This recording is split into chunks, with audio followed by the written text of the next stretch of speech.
bwose bw'umwiza ubasha bw'amanga tigati bwose bufatwa mpiri mwe mu mitsi yera zo mu kirere tuyabayeba mu isi ya mizimu zimwe ziba mu bitandara zimwe zigendagenda zimwe ziza zikurikije abantu izo tuba zifashe mpiri katika jina la Yesu ubushobozi bw'Imana bwanze hano hawe umusiguzi umukoresha uramuheza agira erega ubufindo bugitora wari uzi ko biba bikwiranye turagomba ngo umugire igikoresho cyawe winege natwe duhinemo yo kumva kugira ngo ijambo ryari ry'ikibanza muri twe urakoze kubidukorera tubisabye gutyo mu izina ry'umwami Yesu tubisabye amen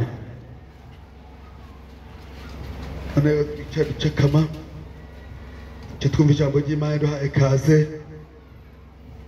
umushyitsi wacu pastori arongoye ubwiza bwa bwiza kaze mutugabo ijambo ry'Imana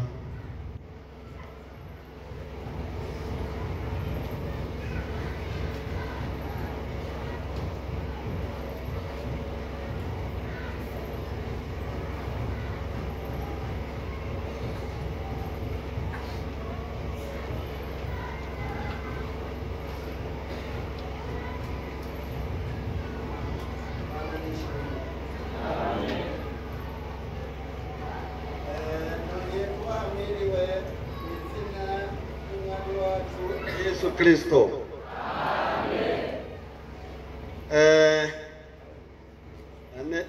Anezerewe kongera kugaruka hano nk'uko babivuze igihe naza ngaha naje mvuye mu Rwizi mvuye Majombe hanyuma rero nzaza ngaha basi kandi nahasanze n'uwundi none nawe ngarutse ngaha atari hano anyuranywe basi rero none ngarutse ino ndi umunyagwizingwe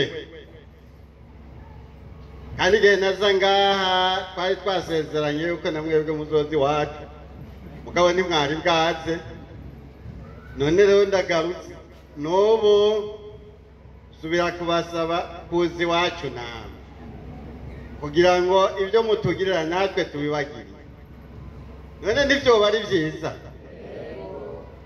murakoze none umunyagwizingwe wari ino agorora ukuboko umunyagwizingwe aha sawa urakoze ibiro bibaye byiza wanyitangiye imbere gushika ino bibaye byiza nawe rero uzebe indongozi yo kurongora abaja mu Rwizingwe hanyuma rero niyo ntababana nzomenya ko utarongoye ko bose muri kumwe murakoze kawo none ni umwe gusa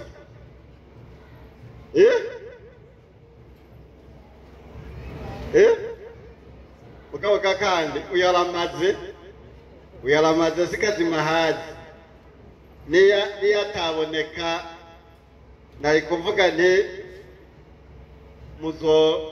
muzombarira nze ndabaje imbere ndabashikane kuko ntawe ugiye atazi none rero ko habonetse n'uyu umwe aramaze ibisigaye muzofatikanya kandi bizoba ari byiza Imana nihabwe icyubahiro none rero hariho abo twari kumwe mu kanya gaheze n'ejo badutumye kubaramutsa none mwakira iyo ndamukanyo murakoze none rero dushishikare n'ijambo ry'Imana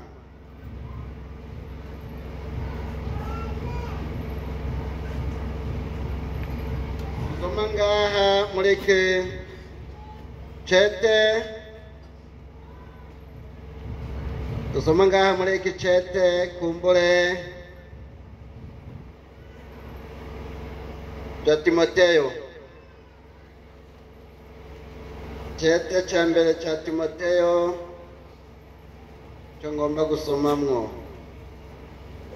igihimba cya gatandatu baza gusoma kumbure n'umurongo wa gatandatu nyene.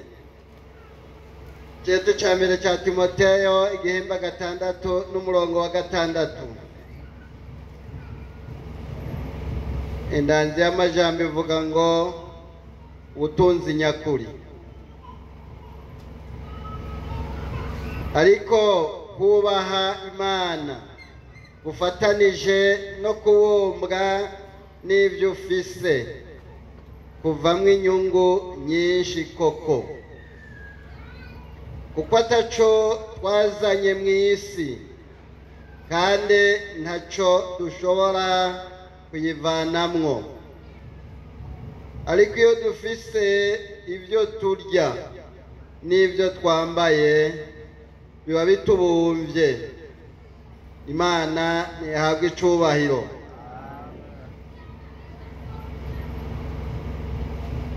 Ngaha Bibiliya ijambo ry'Imana ritubwira neza ico Imana itugombako. Imana itugombako ni ukubaha Imana. Iyo umuntu rero yubasha Imana kayubaha hanyuma akagereka ko kubumbwa n'ibyo afise, biba bibaye byiza, biba bibaye byiza. Ariko ico Bibiliya itubwira canke tubona canke se umugwanizi akora gikura mu bantu, nuko umuntu ashobora kubumbwa neza n'ibyo afise, ivy'Imana yamuhaye afise, kugira ngo bimubumbe neza. Niho hari ikibazo gikomeye cyane. Umuntu Imana irashobora kumuha ibintu ariko ntibimubumbe. Aho rero abagize ingorane. Umuntu Imana irashobora kandi nishobora, umuntu Imana yaramuremye imushira ngaho arabaho atandukanye n'ibindi byaremwe n'Imana, ariko ntashobore kubaha Imana. Ibyo nabyo nyene ni ingorane. Ntiyiyumvire kuko Imana yamuhaye ubwenge bwo kwiyumvira, ntiyiyumvire ngo mbega Imana iri hehe canke Imana ni iki. Ibyo ntabyiyumvire. Aho rero haba hatanguye rero iki amatati y'umuntu n'Imana. Imana itugirire neza. Ariko icyo Imana itugomba ko rero ni ukubumbwa n'ivyo Imana yaduhaye ikatubumba. Ahandi ngaha Bibiliya itubwira ngo iyo dufise ibyo turya hamwe n'ibyo twambaye biba bitubumvye. Ariko inyuma y'ibyo haba hasigaye rero kurondera ibiza kuduteranya n'Imana. Nibyo tuba dusigaye kurondera. Ibyo rero nabyo bibabaza Imana, ntibinezereza Imana. Ariko icyo twokora ni uko twokora ibintu binezereza Imana, niho biba bibaye byiza kuruta ibindi byose. Ngaha iyo dusomye muri iki gice cya 4 turabonaho ijambo ry'Imana kuri uyu murongo kumbure wa 8. Igice cya 4 n'umurongo w'8 atubwira ngo kuko kwimenyereza k'umubiri kugira ikimazi kuri bike ariko kubaha Imana kugira ikimazi kuri byose, kuko kuzana isezerano ry'ubugingo bwa none n'ubuzoza. Iryo jambo ni iryo kwizerwa, rikwiye kwemerwa rwose, kuko igituma dutama tukama mu ntambara ari uko twizigiye Imana nzima, niyo mukiza w'abantu bose, cyane cyane w'abizera. Imana ihabwa icyubahiro.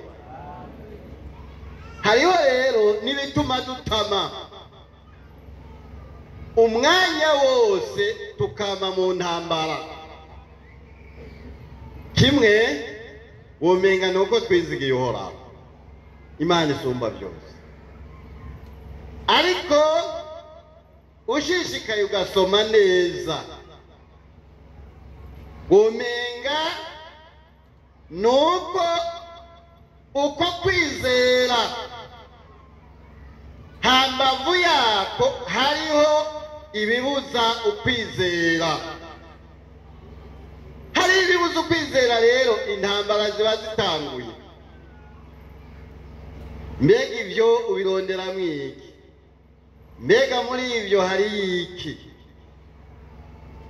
Ngaha Bibiliya ijambo ry'Imana kugira ngo igituma dutama tukama mu ntambara umwanya wose,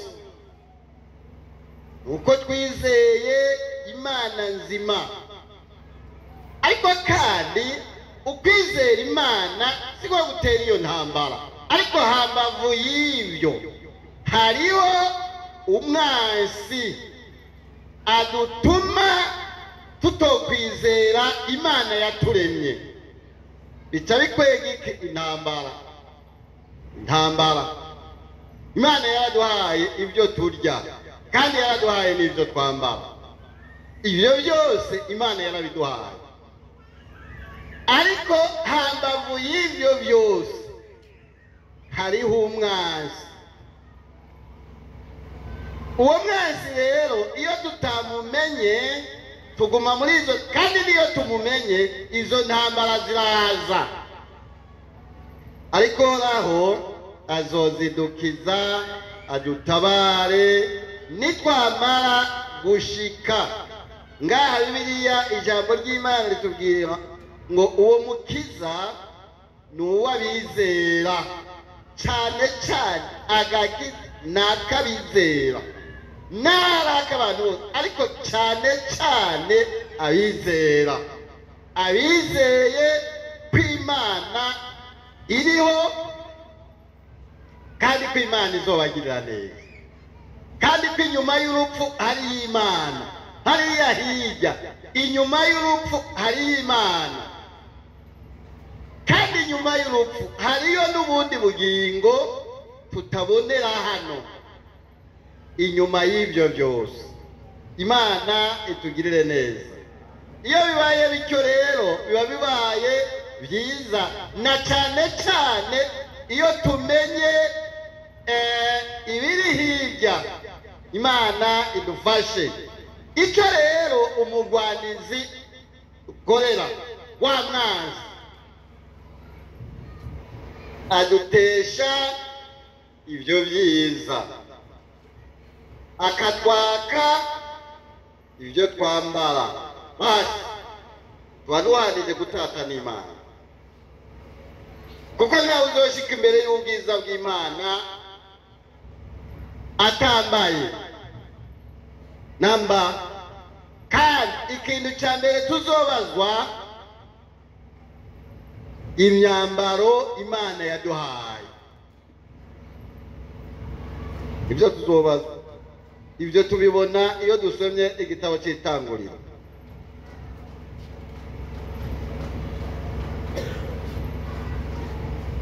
Itanguriro igihimba cya 3.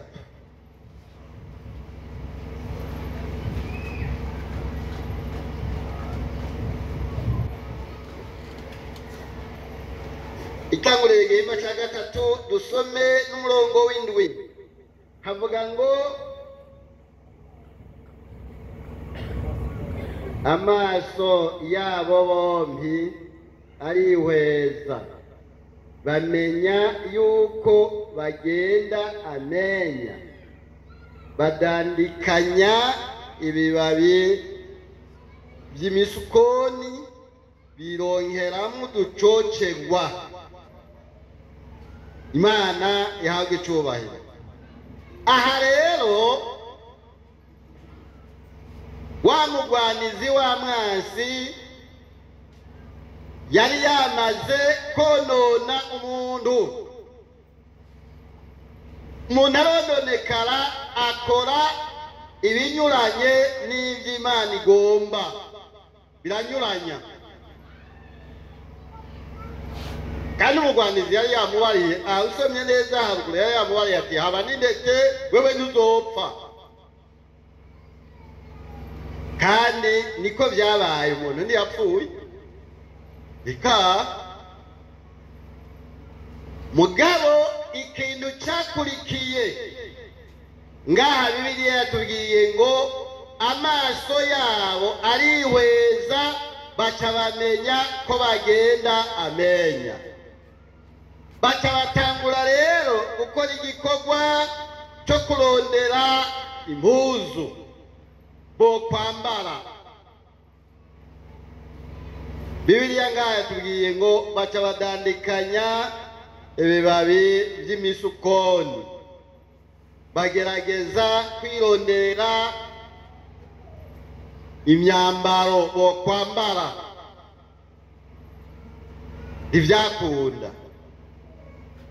Ivyakunda namba na buhoro buhoro,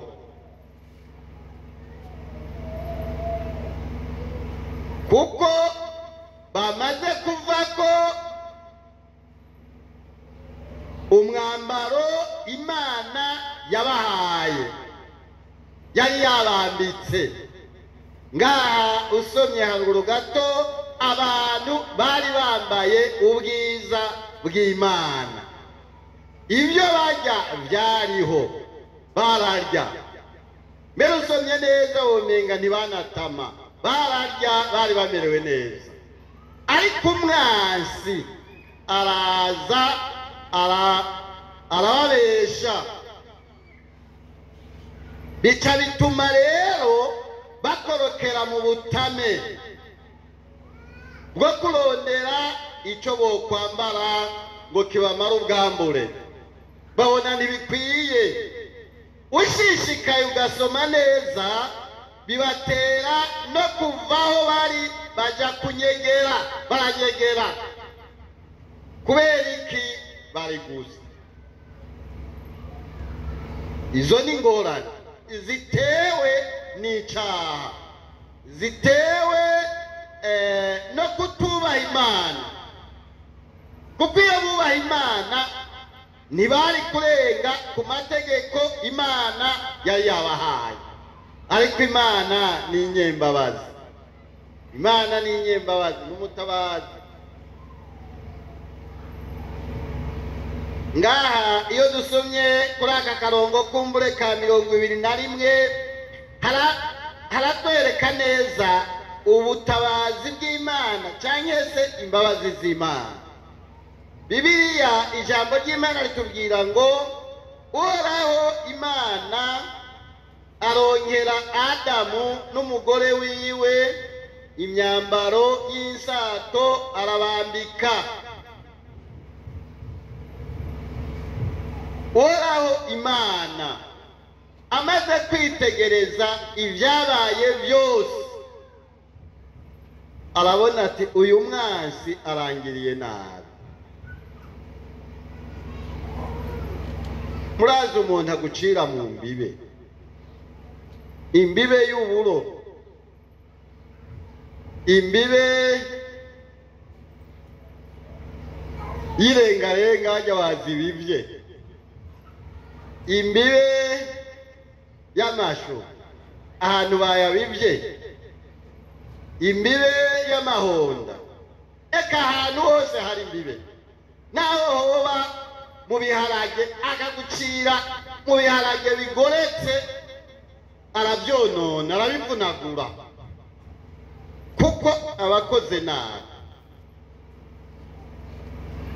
Imana rero ikintu yitegereje yasanze Satani umwanzi yamwononeye igikorwa ciwe, yononye igikorwa c'Imana, afata umuntu aramwonona amugira nabi.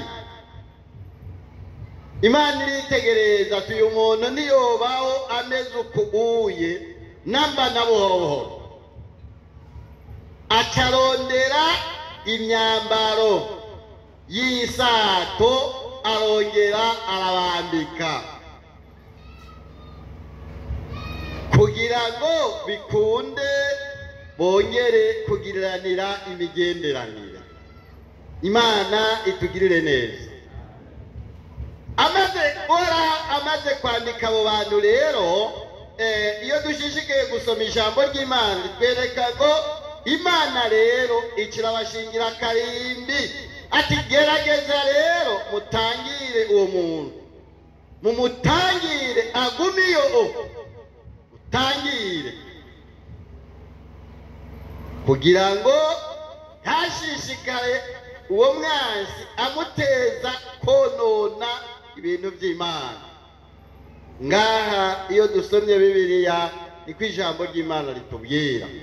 Imana rero ikituma abakerubi bo gutangira uwo muntu ngo ntigere yegera ku giti cy'ubugingo naco ngo azakijyeko tubigende nabi, baratangira. Basi rero ngaha rero Bibiliya itubwira ngo nicyo gituma rero dutama tukama mu ntambara, nuko twizigiye umuremyi. Imana itugirire neza. Nagomba gushishikara no gusoma ijambo ry'Imana. Dusome ngaha muri iki gitabo muhanuzi Yobu rimwe, igitabo cya Yobu igice cya mbere.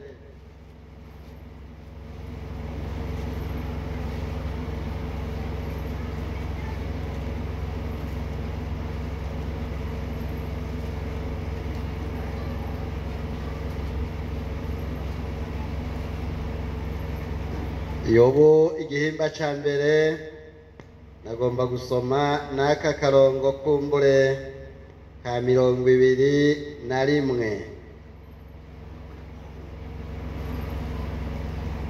Yobu igihimba cya mbere n'aka karongo ka 21 havuga ngo ati navuye mu nda ya mama nambaye ubusa kandi nzosubira mu nda y'isi ataco nambaye. Uhoraho niwe yagabye kandi Uhoraho niwe agaburuje. Izina ry'Uhoraho nirishimagizwe. Muri ibyo byose Yobu ntiyakoze icyaha cange ngo aherereze amafuti ku Mana. Imana yahabwa icyubahiro.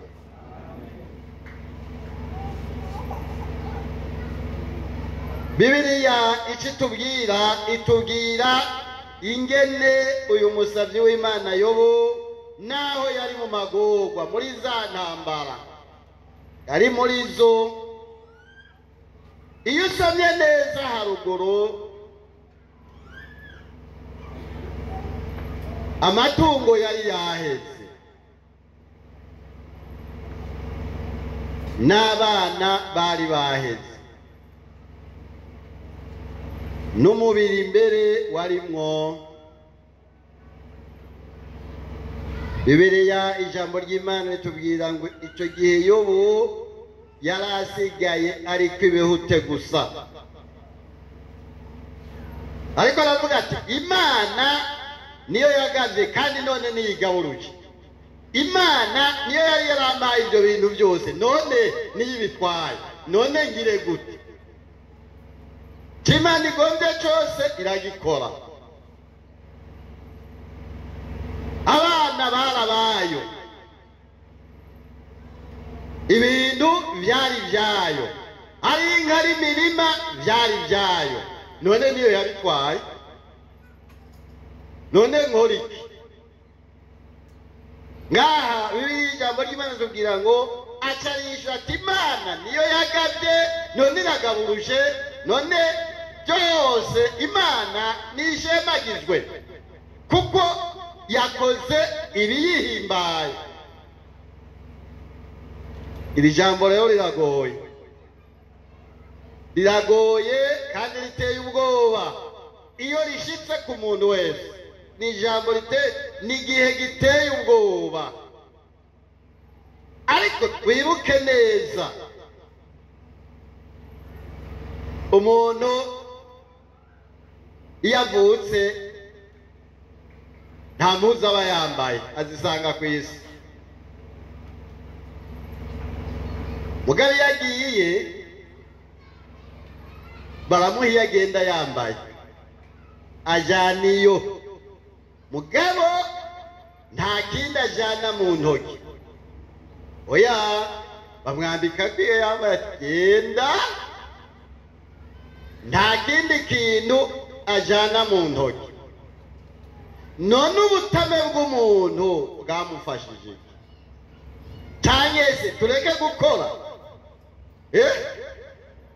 Nitwareka gukora nawe nyine tuzoba tugararije Imana.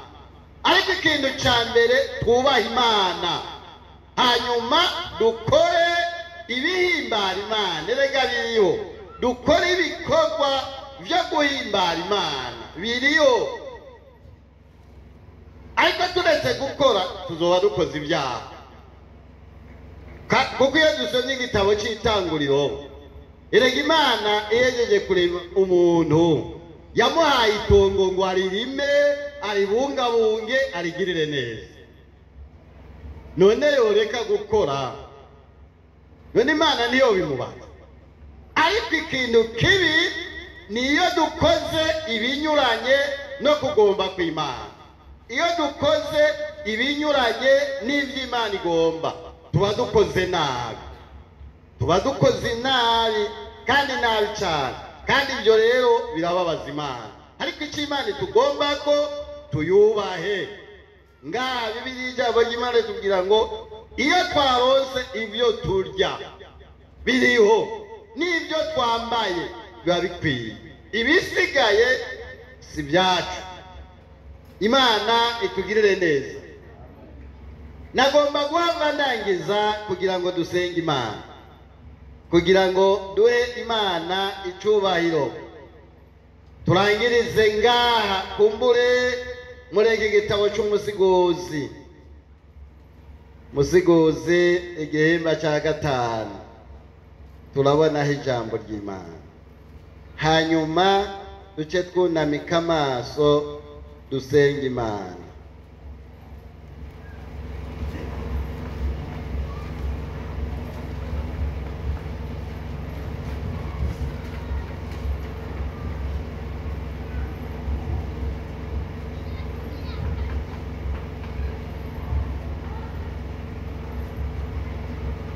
Nagomba gusoma kuri uyu murongo wa 15. Havuga ngo kuko nk'uko yavuye mu nda ya mama ari gusa, azogenda atyo nk'uko yaje, adatwaye ikintu na kimwe kivuye mu butame bwiwe yojana mu ntoke. Kandi Imana yahabwa icubahiro. Ngaha Bibiliya itubwira ngo uko umuntu yaje niko azogenda, ariko ikizogirira ikimazi umuntu kikamumenyesha imbere y'Imana ko yizeye Imana n'ibyo yakoreye ngaha mu isi ari mu mubiri ari byiza, akabirungika imbere y'Imana.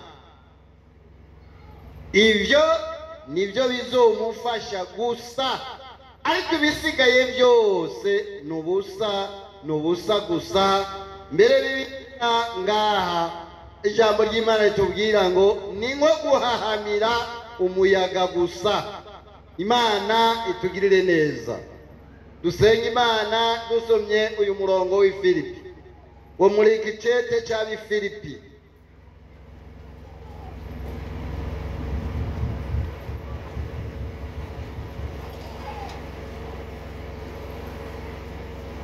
Igicete cy'Abifilipi 4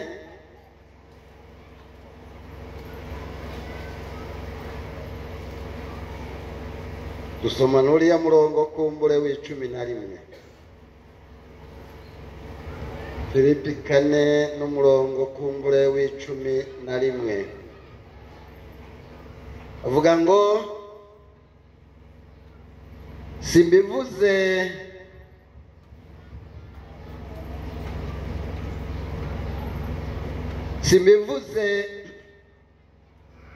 kubw'ubukene, kuko nize kubumbwa n'ibyo mfise uko ndi kose. Nzi gucishwa bugufi, nzi no kugira umurengera muri cyose no muri byose. Natiwe ibanga ryo mu byo guhaga no mu byo gusonza, ryo mu byo kugira umurengera no mu byo gukena. Nshobozwa byose numpa ingomezi. Imana ihabwa icubahiro. Ngaha Bibiliya ijambo ry'Imana ritubwira ngo muri ibyo byose natiwe ibanga ryo kumenya kubumbwa n'ibyo vise. Ari mu byo gusonza nihanganira inzara, ari mu byo guhaga naho nyene nuko. Ariko ngaha indunduro ya byose yavuze ngo nshobozwa byose numpa ingomezi. Mbega guhaga kurimwo amageragere? Guhaga kurimwo amageragere?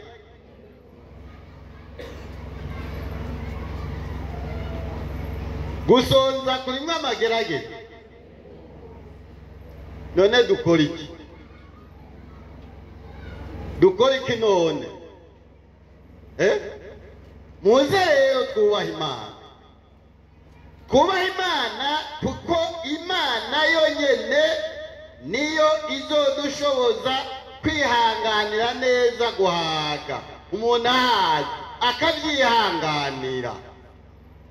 Tekereza wandawe ubu nagwaye uratekana akabyihanganira. Ashonje nyene nuko tekana uraza kuronka igatekana, ariko indiragoye. Ariko ivyo byose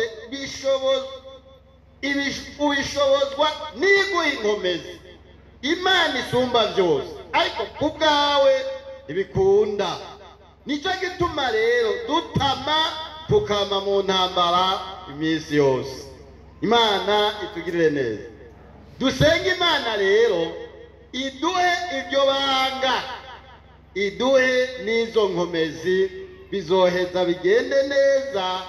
Tuzoshike imbere y'Imana amahoro, tudatsinzwe n'urubanza, ariko dutsindanishirijwe n'Imana isumba byose. Imana yahabwa icubahiro. Bunamika amaso dusenga Imana. Nagomba muri uko gusenga Imana guhakaze umuntu wese. Kumbure araho byokugora kubumbwa n'iby'Imana yaguhaye kugira ngo bikubumbe, naryo ni irindi banga ry'Imana. Imana ishira mu muntu, Imana ihabwa icubahiro. Ibyo rero nta ubasha kubwiwe, ariko kubwisumba byose niyo ibidushoboza. None rero dusenga Imana, dushira ibyiyumviro byacu ku Mana isumba byose. Dusenga Imana, dusenga Imana, dusenga Imana. Mana se umwami wacu Yesu Kristo, turahagaze imbere yawe n'imbere y'aba bantu bawe. Nta kindi kituzanye imbere yawe, ni imitima y'aba bantu bawe. Turasabye tuturaho Mana y'imhemu, nugirire neza aba bantu, ugirire imbabazi aba bantu. Turasabye ngo uharire abantu bawe, ubagirire imbabazi, maze umaze kubagirira imbabazi n'ikigongwe ukabaharira mu izina rya Yesu Kristo. Ucubazuka ko mhemu wawe yera, kuko ari we uza kwihanganira ibibagerageza n'ibyago byose, bakazoshika imbere y'inyonga zawe amahoro, badatsinzwe n'urubanza, ariko batsindanishirijwe nawe. Urakoze Mana yo kwizigirwa, urakoze kubagiriye neza, urakoze kubahariye mu izina rya Yesu Kristo, umwami n'umukiza wacu. Amen. Imana ibagirire neza.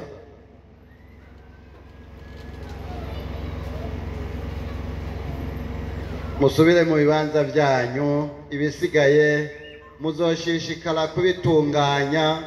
Namwe murabona ko mutorindira ngo mubitunganye byose aya masaha, ariko muzoshishikara kubitunganya ibihe biriho.